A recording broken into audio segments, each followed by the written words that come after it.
یو ځل بیا ستاسو په خدمت کې په الماني ژبه دوه جملې جوړومه. یوه جمله به تاسو جوړوئ په کمنټ کې وایي ته ولې ما سره مینه لرې یا ته ولې زما سره مینه کوې. دا جمله په انفورمل یعنې غیر مؤدبانه شکل سره داسې وایو Warum liebst du mich? Warum liebst du mich? دو استفاده شوې ده انفورمل طریقې سره. وایي ته ولې زما سره مینه لرې یا ما سره مینه کوې.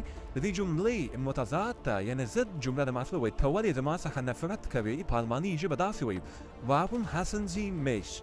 Warum hassen Sie mich? ولې تاسو زما څخه نفرت کوئ. دا جمله استفاده شوې ده په فورمل طریقې سره. زی استفاده شوې فورمل طریقې سره.